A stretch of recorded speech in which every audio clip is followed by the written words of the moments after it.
लागू कर दिया है और अधिसूचना जारी कर दिया है। हमारे साथ में बुरहानपुर में मुस्लिम समुदाय के युवा साथी मौजूद है। इनसे जानते हैं कि ये क्या सोचते हैं, इनकी राय क्या है, क्या मानते हैं इस चीज़ को। बात करते हैं। आप बताइए कि क्या सीए लागू हो गया, आप क्या समझते हैं इसको? देखिए, सबसे पहले तो मैं सभी देशवासियों को रमज़ान की मुबारकबाद देना चाहूँगा। इस सरकार ने अब ये जो फैसला लेकर आया है, इससे हमें ज़रा भी हैरानी नहीं हुई है, क्योंकि पहले से ही हमें अंदाज़ा था कि चुनाव के पहले भाजपा सरकार ऐसे करतब दिखाने वाली है। और देखिए, भाजपा सरकार इतना भारतीय जनता पार्टी अपने आप को इतना असुरक्षित महसूस कर रही है तमाम तरह के प्रोपेगेंडा करने के बाद भी, कि उन्हें ध्रुवीकरण करने के लिए सीए जैसा कानून लेकर आना पड़ा है। और देखिए, ये कानून दरअसल मुसलमानों के साथ पक्षपात करता है, क्योंकि ये संविधान के आर्टिकल 14 जो अवसरों की समानता देने की बात है कि कोई भी सरकार देश विधियों के सामने देश के किसी भी नागरिक को समान अधिकार होंगे और पक्षपात नहीं करेगी। लेकिन ये पक्षपात से ही जुड़ा मामला है और इस कानून के माध्यम से सरकार देश के मुसलमानों को बेघर करना चाहती है। आपको याद होगा, असम में एनआरसी लागू होने के बाद भारतीय सेना में सेवा देने वाले सेना के वरिष्ठ अधिकारी तक को अपनी नागरिकता खोनी पड़ी थी इसी कानून के तहत। दरअसल आप देखेंगे कि इस कानून के साथ किस तरह की विषमताएं जुड़ी हुई है। जब सीए को हम देखेंगे तो सिर्फ सीए के नज़रिए से नहीं देखेंगे, उसे हम इस कानून को एनआरसी के साथ भी देखना पड़ेगा। और चूँकि देखिए, क्या सरकार इस कानून में ये प्रावधान नहीं कर सकती थी कि मुस्लिम धर्म के लोगों को भी, आखिर मुस्लिम धर्म के लोग भी श्रीलंका, म्यांमार जैसे देशों से ही प्रताड़ित होकर भारत में शरण लेते हैं, उन्हें भी नागरिकता दिया जा सके। दरअसल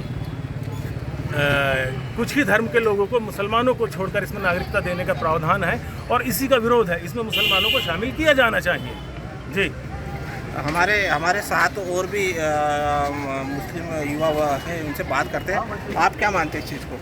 देखिए, बीजेपी सरकार जो है तो वो इस चुनाव को टैकल नहीं कर पा रही है। और अभी रिसेंटली एक फ़ैसला आया है, सुप्रीम कोर्ट ने जो फ़ैसला दिया है कि आपको इलेक्टोरल बॉन्ड का पूरा ब्यौरा देना है एसबीआई को, और एसबीआई को कल ये ब्यौरा देना है, जिस वजह से ये अमेंडमेंट लाया गया है। ये अमेंडमेंट जो है तो वो मुसलमानों के साथ पक्षपात करता है, 14A का उल्लंघन भी है।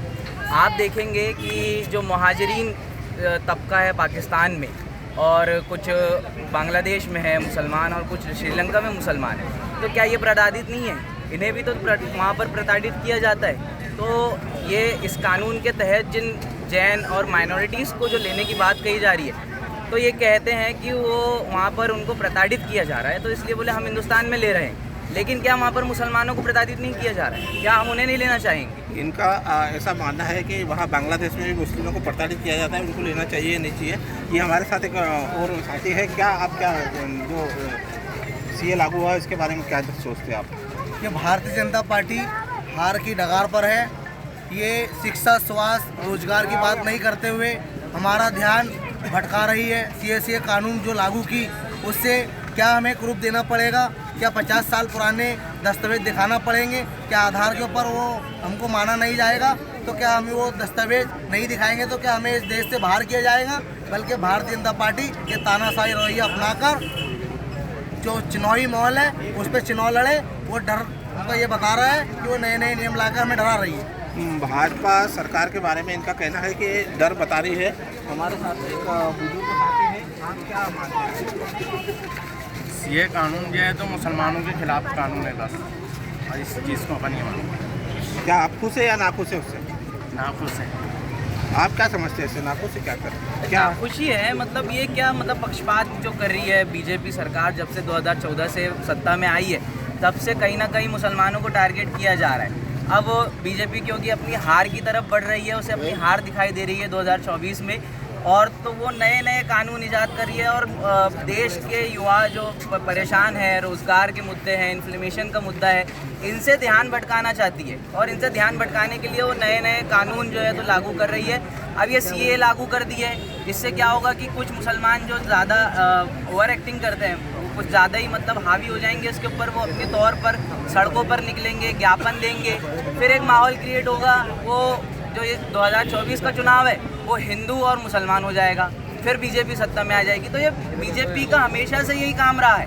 जब से 2014 से आप देखो, वो जब भी चुनाव आता है वो हिंदू मुसलमान करना चालू कर देते। इनका ऐसा मानना है कि जो चुनाव आ रहा है उसको लेकर प्रोपेगेंडा है और ये हिंदू मुस्लिम चुनाव कराने की मोहिम है बीजेपी। आप क्या मानते हैं? इसमें कोई शक नहीं है कि भारतीय जनता पार्टी सीएए के माध्यम से ध्रुवीकरण करना चाहती है और चुनाव जीतना चाहती है, लेकिन जनता समझ चुकी है कि भारतीय जनता पार्टी किस तरह की राजनीति कर रही है, देश को बांटने वाली राजनीति कर रही है। इसीलिए देश के मतदाता भारतीय जनता पार्टी के किसी भी बहकावे में नहीं आएंगे। और हाँ, मैं ये बात ज़रूर कहना चाहूँगा कि भारतीय जनता पार्टी को भी भगवान श्री राम पर भरोसा नहीं रह गया है, जिनके नाम के सहारे वो अभी तक राजनीति करते आई थी। शायद इसीलिए उन्हें अब CAA लेकर आना पड़ा है और शायद वो अब किसी पर निर्भर होकर चुनाव लड़ने वाले हैं। आप हमारे साथ में कि CAA लागू आपको क्या लगता है? आपको CAA लागू कर दिया तो पहले ही लोग परेशान है, कारोबार की नई योजनाएँ निकलती है, परेशानी आती है। इनका मानना है कि सरकार नई योजना लाना चाहिए। तो ये क्या सरकार को आप क्या मानते हैं इस चीज़ के? CAA लागू हो गया, आप कितने खुश हैं नाखुश हैं, क्या समझते हैं इस चीज़? आप और हम खैर के पूरे हिंदुस्तान के लोग नाखुश हैं, चाहे वो हिंदू हो, मुसलमान हो, सिख हो, ईसाई हो, दलित हो, सारे लोग नाखुश हैं। ये सिर्फ मुसलमान हिंदू मुसलमान करके सिर्फ राजनीति कर सकते, ये राजनीति के अलावा और कोई मुद्दा नहीं है इसके पास। राजनीति के अलावा कोई मुद्दा नहीं है, ऐसा इनका मानना है। आप बताइए क्या? देखिए, देश में इतने ज्वलंत मुद्दे हैं इस वक्त महंगाई और बेरोजगारी के। बेरोजगारी इस हद तक पहुंच चुकी है कि देश का बेरोजगार युद्धग्रस्त इजराइल में काम करने के लिए लंबी कतारें लगा रहा है। और अभी हाल ही में रूस की ओर से भी भारतीय नौजवानों के लड़ने की खबर आई थी। क्या सरकार का इस ओर ध्यान नहीं है? ये देश के लिए कितना शर्मनाक मामला है। क्या इस बात की ओर भारतीय जनता पार्टी की सरकार का ध्यान बिल्कुल भी नहीं है कि महंगाई और बेरोजगारी को दूर करें? और इलेक्टोरल बॉन्ड जो अभी इससे पहले मेरे ये साथी कह रहे थे, इसके माध्यम से जो भारतीय जनता पार्टी ने बड़ा भ्रष्टाचार किया है और जिस धनबल के माध्यम से वो चुनाव लड़ते आई है, उसी का सहारा फिर से लेना चाहती थी, लेकिन माननीय सुप्रीम कोर्ट की वजह से उसे बैकफुट पे जाना पड़ा है।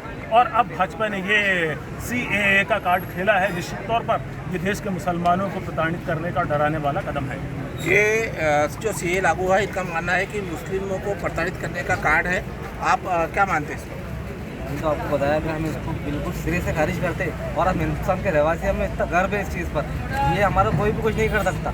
लाल किला हमारे पास है, ताजमहल हमारे पास है, कुतुब मीनार हमारे पास है, सारी चीज़ें तो हमारे पास में। अब इससे ज़्यादा सबूत हम क्या दें? क्या मानते हैं? आपकी कार्ड है क्या? बिल्कुल। अब देखिए, गृह मंत्री जी को CAA का फुल फॉर्म ही नहीं मालूम। कई लोग ऐसे हैं जिनको CAA, अभी रिसेंटली एक वीडियो चल रहा था जिसके अंदर गृह मंत्री जी अजीब अजीब उसके फॉर्मूले बयान कर रहे हैं। तो ये जो देश के अंदर जो ध्रुवीकरण की राजनीति करने की कोशिश पिछले 2014 से की जा रही है, अब जनता इससे खबरदार हो चुकी है।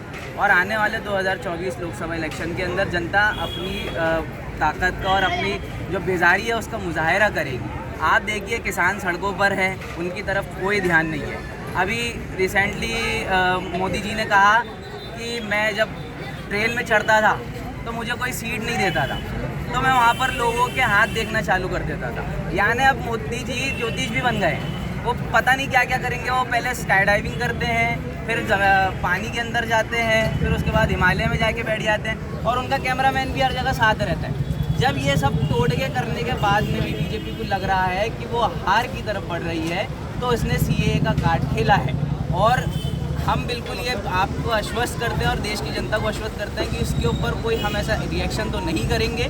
लेकिन आप लोगों को ये समझने की बात है कि अब हमें किस तरफ जाना है और वोट और बीजेपी का साथ देना है या इंडिया गठबंधन का साथ देना है। राजनीति अपनी जगह है, लेकिन ये जो धार्मिक मामला राजनीति के अंदर घुसेड़े जा रहे हैं, ये हमारे देश के लिए खतरा है, ये संविधान के लिए खतरा है। क्या मानते हैं कि आप संविधान के लिए खतरा है? देश में जो बैठे दुर्भाग्य है मुझे कि तड़ी पार जैसे लोग इस देश के गृह मंत्री होने के बाद नए नए नियम लाकर इस देश की जनता को बेवकूफ़ बनाने का काम कर रहे हैं। और मैं पूछना चाहता हूँ कि उनके पास खुद 50 साल पुराना रिकॉर्ड नहीं होगा। उनके रिकॉर्ड जो थे वो तड़ी पार के रिकॉर्ड थे। वो खुद तड़ी पार लोग देश को चला रहे हैं और हमें हमारे से दस्तावेज मांग रहे हैं। ये कहीं ना कहीं भारतीय जनता पार्टी तानाशाही रवैया अपनाकर हमें गुमराह कर रही है। भाजपा इनका कहना है कि भाजपा तानाशाही जो रवैया अपना रही है। हम बात करते हैं विपक्ष से, क्या मानते हैं? इसमें कोई शक नहीं कि मौजूदा सरकार में तानाशाही प्रवृत्तियां हैं। देखिए, अभी तक भाजपा ही चिल्ला रहे थे अब की बार 400 पार, लेकिन कितना खोखला है उनका नारा। इन्हें खुद पर यकीन नहीं है कि वो बहुमत भी हासिल कर सकेंगे या नहीं कर सकेंगे, और इसीलिए अब वो कम्प्लीटली ध्रुवीकरण की राजनीति पे आ गए हैं और अपनी असफलता छुपाने के लिए विपक्षी पार्टियों के खिलाफ सरकारी एजेंसियों का इस्तेमाल करने के बाद भी जब वो एश्योर नहीं हो पाए हैं, तो अब उन्होंने ये अपना आखिरी अस्त्र चला है जो चूकने वाला है पूरी तरह से। ये इनका ऐसा मानना है कि जो ये सीए का जो कानून लागू किया है या इसको अधिसूचना जारी की है, ये बीजेपी ने आखिरी कार्ड चला है, बीजेपी को भरोसा दिया। इनका मुस्लिम समुदाय के युवा वर्गों का मानना है। अशोक सोनी, MP तक बुरहानपुर।